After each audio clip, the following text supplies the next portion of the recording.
Hello and welcome to Gareth Icke Tonight. UK Prime Minister Sir Insincere Starmer is set to announce the worst kept secret in the universe at the Labour Party conference this weekend. The pasty-faced fluffer of Klaus Blair is expected to take to the stage to propose the introduction of digital ID. But why, I hear you cry? No one actually wants digital ID. There's no nationwide scurry for even more state control over our lives. No, but since when has what the people wanted been anywhere in the minds of the parasite class, let alone the forefront? They are long planned and they will signify a critical step on the ladder to full-blown dystopia. Various governments across the world have sought to introduce them, some with more luck than others, but the more that fall into the trap, the harder it becomes for others to oppose. And inevitability, apathy spreads with every chess piece taken by the opposition. Some will claim that it's just another piece of ID. What's the problem? You've got a driving license, you've got a passport, haven't you? Others will go with a more fluoride-induced, if you aren't doing anything wrong, you've got nothing to hide approach to digital ID. Well, yeah, but just one question, if I may. Who decides what doing anything wrong means? We live in an authoritarian society as it is, a country where our words and thoughts are policed with even more ferocity than the actions of those in expensive suits and with establishment lanyards. And you're telling me that with another layer of control and the ability to digitally exclude dissidents from day-to-day functionality, that they won't use that power and wield it like a bloody axe? Of course they will. And it's only one step towards what this ID will ultimately connect into: your medical history, whether you're up to date with your 78th booster. Are your kids vaccinated?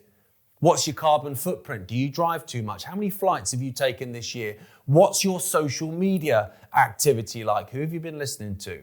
How much meat have you eaten this week? It sounds far-fetched, right? But then you realize that millions of people in China are unable to use public transport as their social credit score, that ties into their digital ID, is too low. You're not compliant enough, I'm afraid. Off you pop. Then you recall where Keir Starmer says he looks towards. It wasn't Westminster, was it? No, it was Davos and the World Economic Forum. And what do they say? Well, they say they're working on a way of connecting your carbon footprint into your digital ID, so the state will know what you've been consuming and will therefore be able to limit that consumption. Sorry, no rump steak for you this week, son. You took a drive to the Cotswolds last weekend, didn't you? So sure, you'll be fine if you don't step out of the acceptable behavior, consumption and opinions box. But be aware that that box will grow ever smaller and smaller as time goes on. No one aligns with the state on everything. And so even if you feel like you're winning now, it doesn't mean you won't be on the team earmarked for targeting tomorrow. How many on the left shouted down the granny killers and COVID idiots and cheered? They cheered on their account cancellations, their arrests and their forced unemployment. A fair few, actually, and I remember it well. But how many of those same people found themselves on the receiving end of the jackboot and then apathy from the populace when they spoke up and marched against the genocide in Gaza? Quite a few, I imagine. Others take a more left-brain approach to the debate. There's no way it will work, they claim. The infrastructure is simply not in place. The technology is too infantile to cope with such a mass rollout. Well, that's an interesting one. Let me take you back to 2020. Do you remember when the UK government spaffed £37 billion on building a track and trace app system for basically no use and no reason? Yeah, well, it wasn't for no reason. Sometimes when you plant a £37 billion seed, you're planting it for fruition tomorrow, not today. Digital ID is being sold as a way of curbing illegal immigration. But this is the same illegal immigration that the government behind the ID have not only allowed, but have incentivized since coming to power. So it's almost like they aren't actually bothered about stopping the boats or smashing the gangs or any of the other empty buzz terms that subsequent governments have used to gaslight the gullible. Immigrants are being used as the excuse to get the right that would usually oppose digital IDs, as they have done previously, on board. And I wouldn't underestimate the demonic state's willingness to use false flag, terror plots and attacks to really ramp up the fear and anger among the masses either.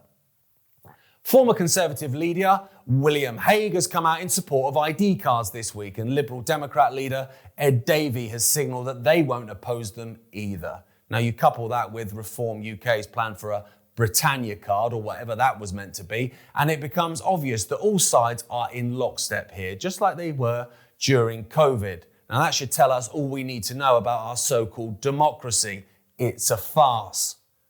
Another thing that isn't lost on me is the timing.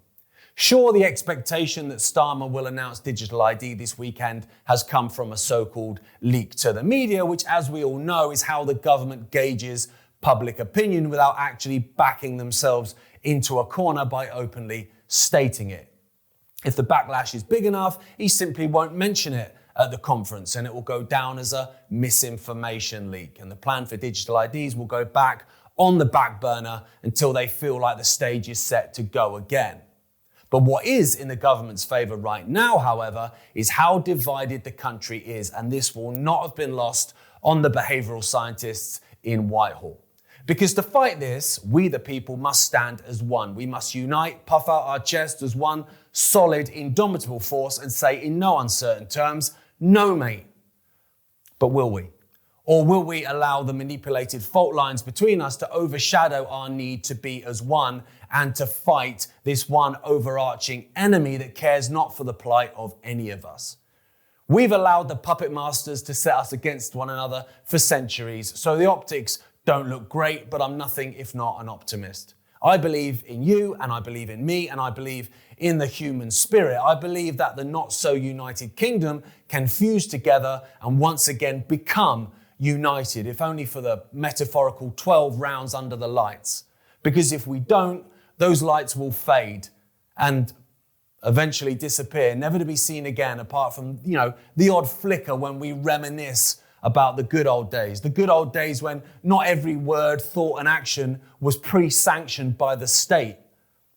Now those days are worth fighting for, and it's a hill I'm willing to die on. We can go back to calling each other knobheads when the battle's won.